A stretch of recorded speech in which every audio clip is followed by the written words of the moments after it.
Hi. How was your day today? Did anybody come or call? I'm so glad you stopped by to spend a few minutes with me. Thank you. I think this video is probably one of the most important and one of the most inspiring that I've ever done. So I encourage you to watch the entire thing. We're going to do a van tour first, and then Judy's going to share with you about her sobriety journey and how she's stayed sober for the past 23 years. And I think she works at it every day. And her words of advice and wisdom can be applied from many situations in life. And we can all learn from her. So please enjoy this video. And thank you for being here. Okay, well, hi, little Phoebe. Look at this cutie. Look at this precious little baby. Yes, aren't you just a little ball of joy? How old is Phoebe now? 6 months. 6 months old. So almost 7 months. Look how tiny. She's so tiny. Look at that face. What a girl. Oh yeah, on the 12th she'll be 7 months. And we'll go ahead, since she's right here, we'll go ahead and let's talk about how you're teaching her to use a cat litter box while you're on the road. Absolutely. So yeah, she's been really good about it. So I was good with the you only get this much space. Yeah. This is your space. And so I had pee pads here, and I blocked off the back half of the RV. Mm-hmm. And this was the space that she got until she learned that this was where she peed, this is where she slept, this is where she played. And once she learned that, I could expand it to my area a little bit. But if she peed on my area, she got put back in this area, period. Just straight off.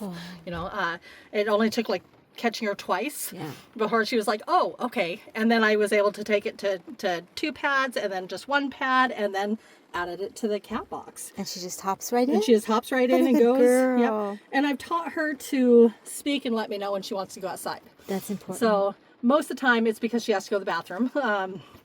But she'll, just bark at me, look at me, like expectantly, and I'm like, oh, you need to go outside. And she's like, yes, yes, yes. So we'll start at the beginning. So here's obviously, when you're driving. Yep. And when you're parked up, it looks like you use this for a little bit of storage. Yep, absolutely. So I keep my water in there. Right now I am in dry mode, which means I just carry my 5-gallon water, and then I add it to my Berkey, which is a gallon. So I get a gallon of fresh water, and then I move it to other containers as I go. Okay. So about once a week I get a refill. Okay. On the dry run. And you have your passenger chair turned around, so it's in, kind of like camping recliner mode. Yep. When you're driving, do you also leave it like this? Yes. Okay. It never moves. It's easier. Yep. And then I got storage behind it. That's where all the dirty clothes go. And I kind of stack it high so Phoebe can, jump up there and kind of run around that area. She's got her own little blanket there. And this is Phoebe's space when you guys are traveling. Well, if I feel like the roads are iffy, I'll toss her in there and zip her in. But most of the time, she makes me scoot over, and she'll lay right here with her head and her paw up here, looking out, and she'll kind of watch the road, out the window. Oh, she just wants to be right there at my hip. Way. So I love your decor. You have a lot. We're gonna. I'll take some minutes and look around at some of this stuff. For sure. I love this.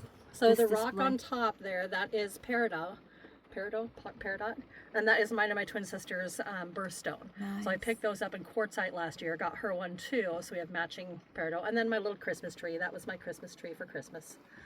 That I went to a women's retreat and they kind of did those. And I was like, well, I'm not artsy, but if someone wants to make one for me.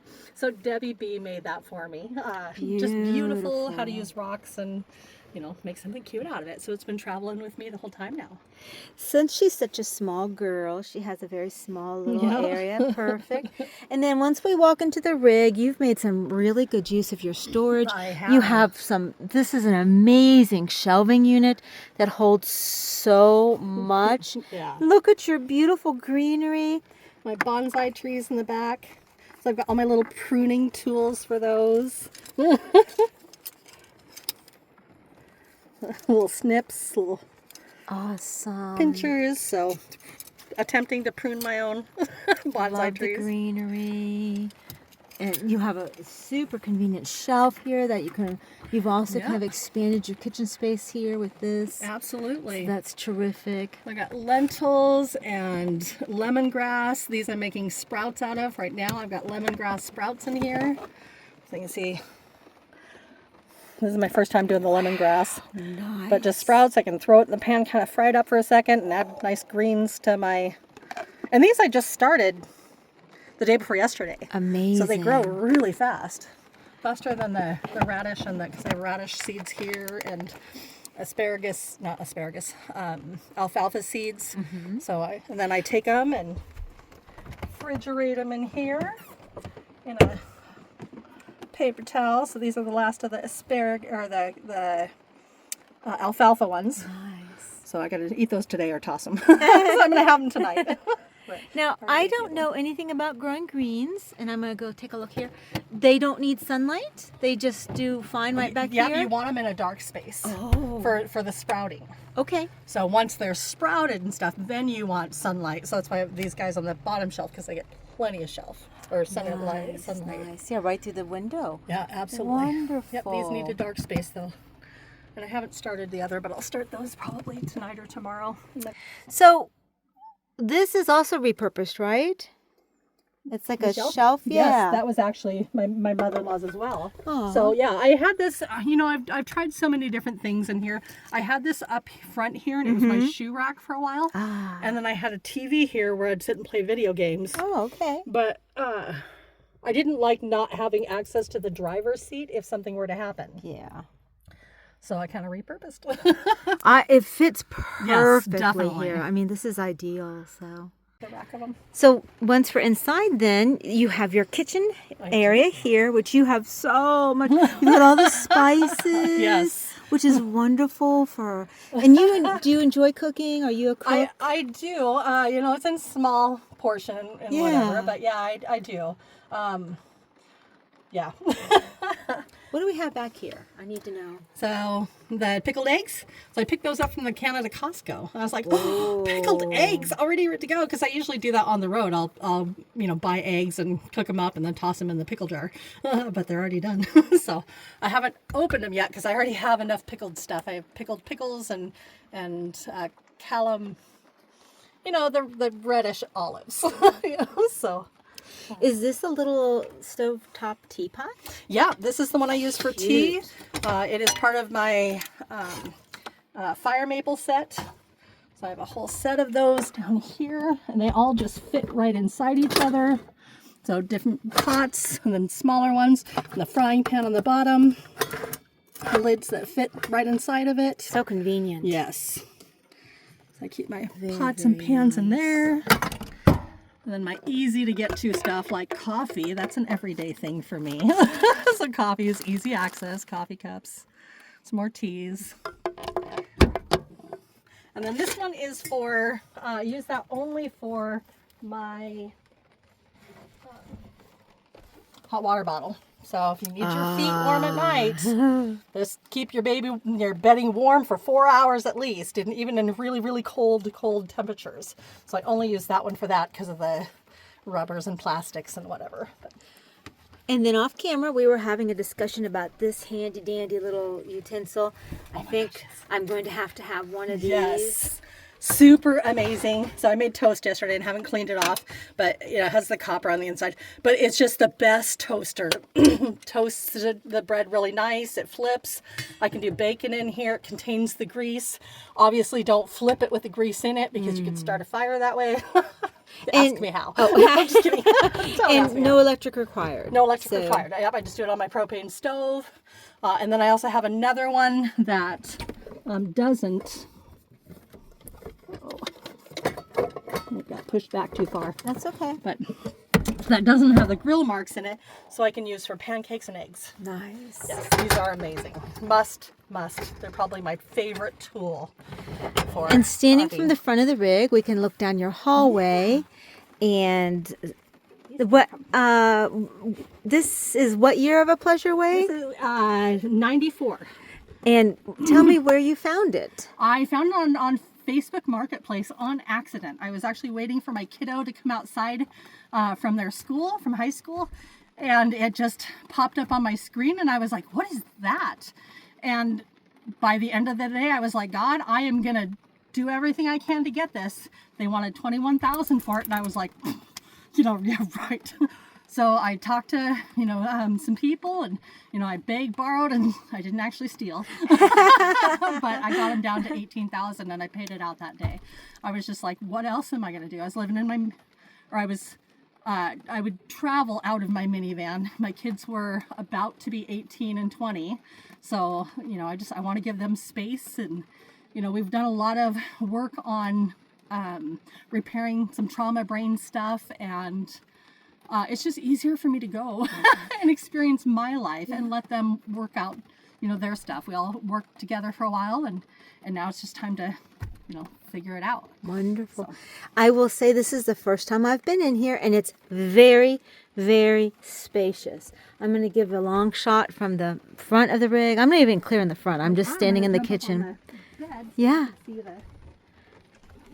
And then we'll go and, so again, lots of space in here, and surprisingly so, because it doesn't look this big from the outside, but beautiful in here. Here's the rest of your kitchen. Yep. So you have a fridge here. Yes. And that fridge is electric and gas. Okay.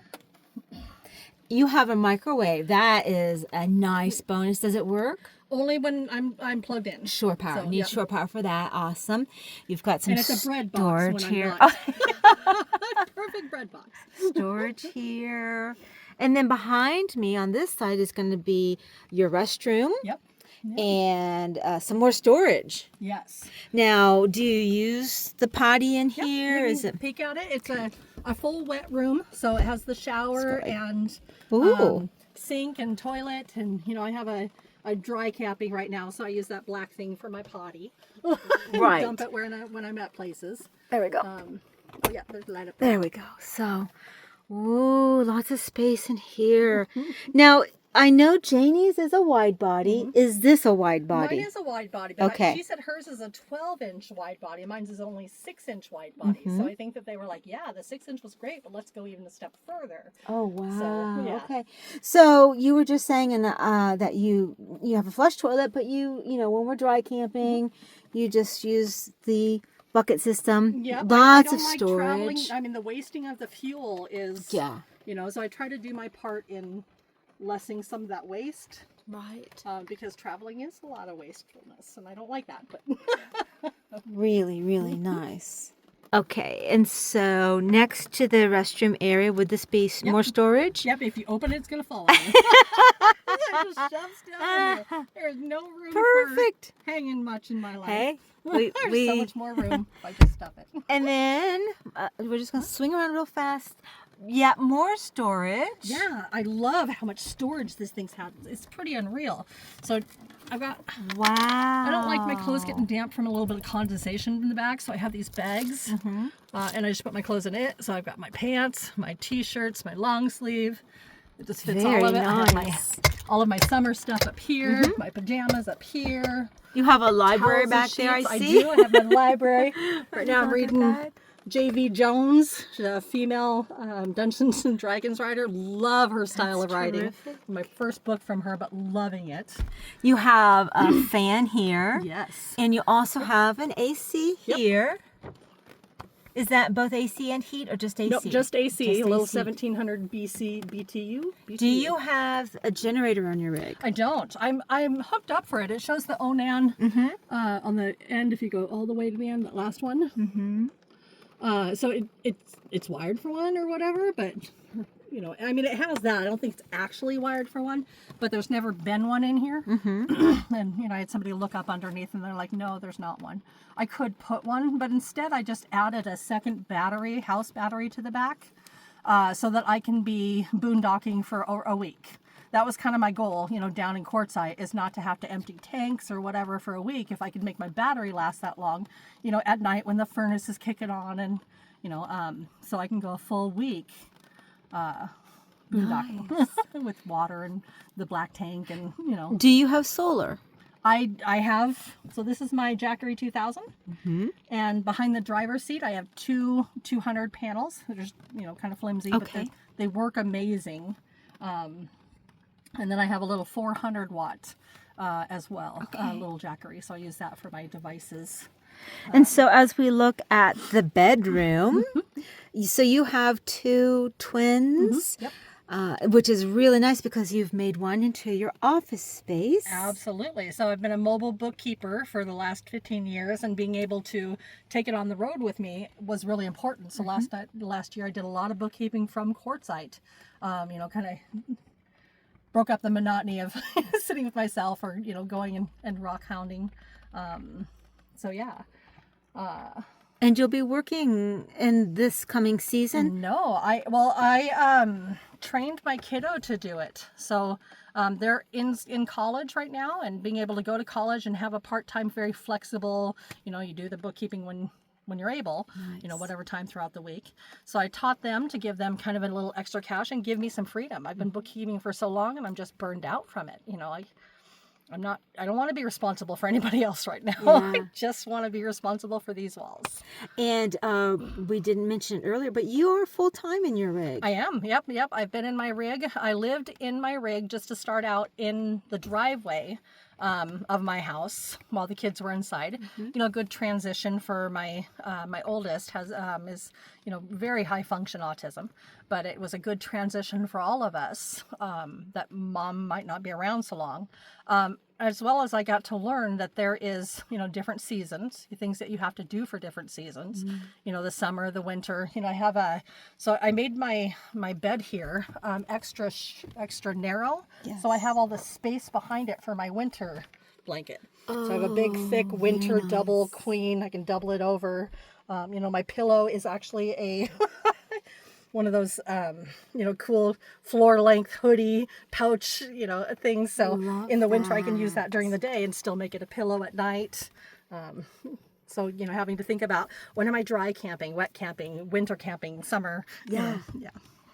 That's wonderful. Yeah. And where is home? Where do you originate Spokane, from? Washington. Okay. So born and raised. Yeah. What's your favorite thing about living on the road? Really learning what's mine. What am I responsible for? What, self-care is different when you're on the road. I have to, get the water. I have to move the water to the Berkey. I have to move the Berkey to the other thing just to have coffee. So all of those little, tick, tick, tick, self-care, really add up to self-esteem when I'm on the road. If I'm at home and I turn on, flip up the faucet, there's no ticks for my self-esteem there. And you can get trapped in, watching Netflix forever, and, you just miss those little moments. Are you eating a bone? We had ribs the other night, and so she's got all these little rib bones. Oh, It's like, nice. I'm not giving it to you, Mom. Oh, let's see. You got your bone. You got your bone. She loves bones. Look at those Ewok feet. They're so fuzzy. I love them. I see a little. Yeah, my daughter did that. So it's from a Pokemon. I'm not sure, really but pretty though. yeah. So I bring that everywhere with me. There's some even more storage over Yep. there. Yeah. I pulled out the TV. There was a TV there, but why have the TV when you can? I have trays of bookkeeping and health and beauty, and so. And even more books down here. Yep. More writing journal. And then this one flips up, and it just has all my DVDs and DVD player in there. So if I ever want to do movies, I can. Yeah, so your table. Yeah. Tell us a little bit about how you made that. Move this. Yeah. So this is amazing because it has a catio. So if I never ever needed to have her in a space, like when she was fixed, so she could be on this side, it keeps her. She went in. She did. She loves her little houses. They're both backpack style. But I loved it, having the catio. So this is a bathroom. Oh yeah, my crock pot's in there too. I have a tiny crock pot. Nice. Extra stuff. So I knew the width I wanted. I wanted something that could go underneath here and that would fit all the way down. And so I just kind of kept checking around at different things, and I found a bathroom that's a bathroom tower that has the shelving. And I was like, that's the perfect, This piece here. yes. Nope, make the her- one underneath it. Oh, I'm so sorry. Yeah. Okay. So yeah. Oh, so you laid that on its side. And then I was able to find this board to put on top. Oh, I see. And then if I needed the extra room, I needed to set something down. That is really ingenious how you've built that out yourself. Definitely. And it stays in there because it's snug enough. Right. Take another look down here. Yeah. So you can So see much the space. shelf. Normally this would open out for a shelf, Okay. 'cause Okay. That's the bottom. That's the top. It's just a bathroom shelf. Wow. Yeah. Great repurposing. Yeah, I have. This is also a spot for Phoebe. So I have this. It feels cool to the touch. So if she ever, if we go to quartzite and whatever, she has a place that she can kind of feel cool. Perfect. Oh, this is the blanket she came with. Her baby blanket. So cute. And her sister is a black lab. So we have this black lab. So she fights her every now and then. Nix. Aww. Awesome. Great repurposing. So, Judy, one thing that I wanted to ask you about and learn more about is your sobriety journey. So, would you like to share with us a little bit about your story and then also how you manage it while you're traveling full time? Absolutely. So, yeah, I was raised in the foster care system. I had a really kind of traumatic upbringing. And, I learned really early that alcohol made me not be me. I just didn't like who I was. I thought I was unlovable. And alcohol took all that away. I got to be this crazy fun, and my foster parents were both teachers. So, it was always fun to get the, teachers' kids drunk. And, so I would out, play and party and, kind of rebellion, a lot of rebellion. But somewhere along the way, alcohol became a solution. Drugs became a solution to what I was feeling inside. Nobody taught me how to deal with that. And those who tried to teach me, I was against. Just, you are authority. You are not, you cannot teach me anything. Rationalization, reason, I didn't have those. So drinking and drugging. And then, I made my friends, my group, around that. And yeah, so that became my life until, I was 26 years old and my life fell apart. I lost yet another job. I'd been in this horrible, terrible, abusive relationship and he almost killed me the last time. And so I was jobless and had the COBRA. Insurance was about to expire. And I went to a shrink and I just thought, I'm so crazy in my head that you need to do something to fix me. There's got to be something to fix me.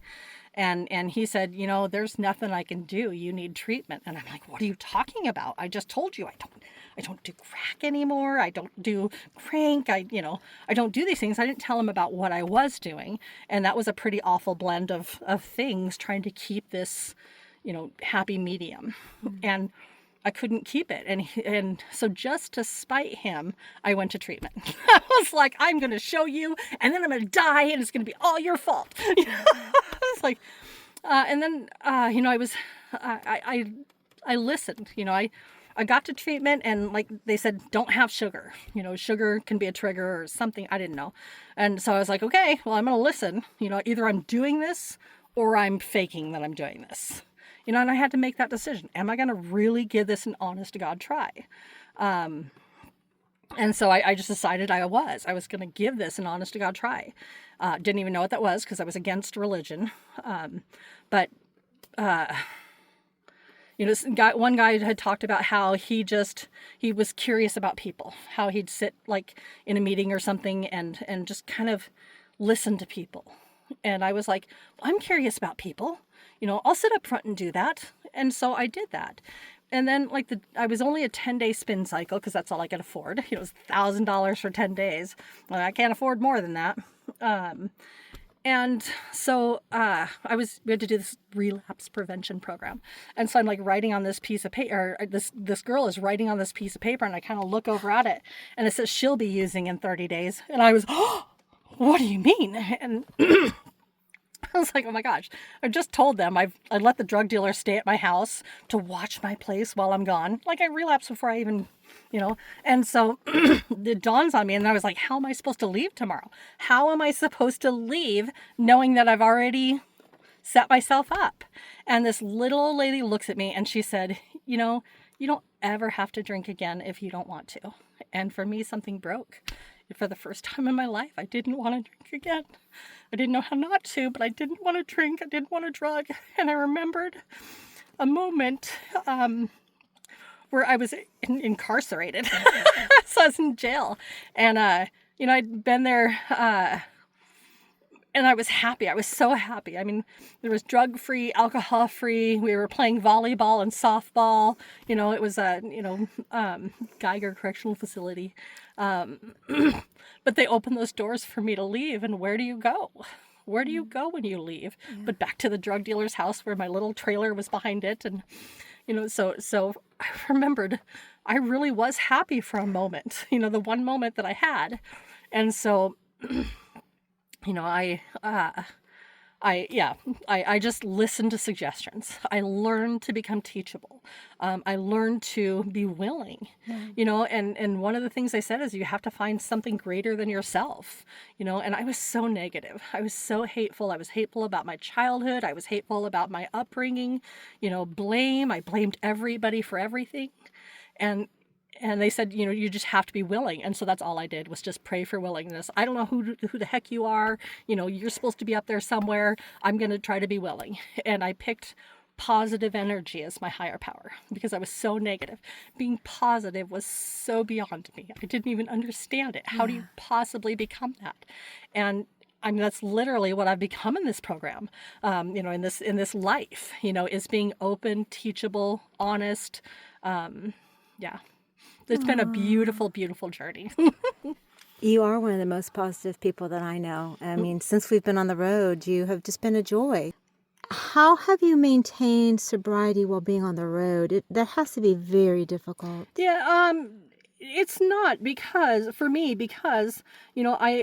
it says that you need to be, to put away those lurking notions that I can ever drink like a lady. It's never going to happen. It never did happen. If I go back to smoking, I immediately head to the Indian reservation and get cartons, like 3-4 cartons. Mm-hmm. There's no just one in my life. So, I do. I have a huge stack of speakers that talk about sobriety, that talk about, what their challenges are, what they're going through. So it's always being teachable. Mm-hmm. So being willing to do that. There's so many things on YouTube and so, and then I just connect with other people. Connection is the key. For alcoholics, selfishness is our, is our crux. That's the big issue.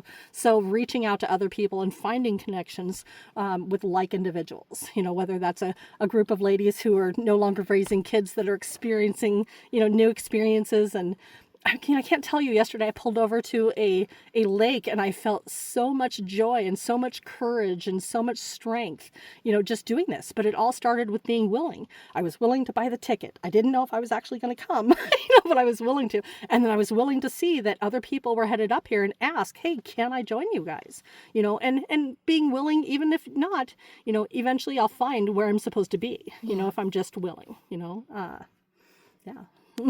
But would you have any words of advice or anything you'd like to share with people who are currently in the struggle? Because, you've done a lot of work. Mm-hmm. It was hard work. You've done a lot to get where you are. What would you say to encourage somebody else who's not reached the point that you have yet? Yeah, for all of us, there's a jumping off point. There's a point where we can't live it with it and we can't live without it, and at that moment, that's when you've got to contact another person. There is 1-800 numbers all over, hit up your yellow pages, hit up your Google search, call. Somebody will help you and guide you. Somebody will be willing with you. You never have to do it alone, ever. Alone is something that we choose in our sickness. We can't choose alone in our recovery. Yeah, find what you love. Find a life you're not willing to leave. I'm very gray inside, and you don't know that because I'm finding a life worth sticking around for. There's times when this is a tough, cruel world and I don't want to be a part of it. But in action, I do the things, and it's buying a stupid, moonlight that brings me joy. It just lights up, and when I'm charging it, it glows blue, and those little silly moments, those little silly things. I play Zelda. I find joy in video games, and for the heck of it, I bought the Oregon Trail. So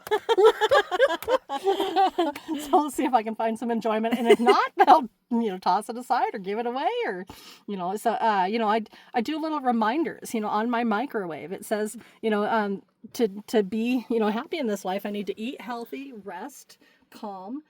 It did say exercise, but I changed that to outside because I'm not so willing when it says exercise. Create and then connect with other people. That's my recipe for being happy in the moment. That connection, I can self-isolate and it doesn't bring me to good places. So making sure that I do connect with other people. Wonderful. Yeah. Well, thank you so much.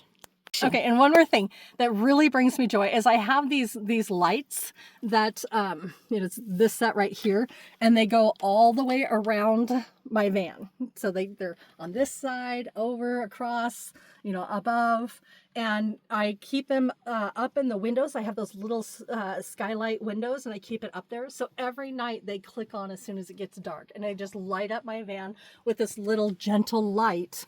And every night I feel joy from it. Just like silly, but yeah. It's the small things. Yeah. They just were perfect. Yeah.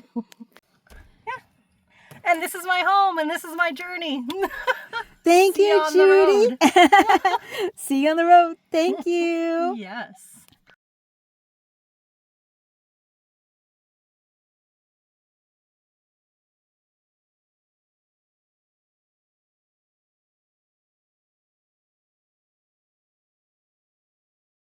On camera. Phoebe. Phoebe. She's precious. Uh-oh. I was going to say, am I in her spot? Nope, this is her spot right here. Right on, Mom. Right she on, loves Mom. her mama. My Phoebe Bieber. My Phoebe Bieber. Yep.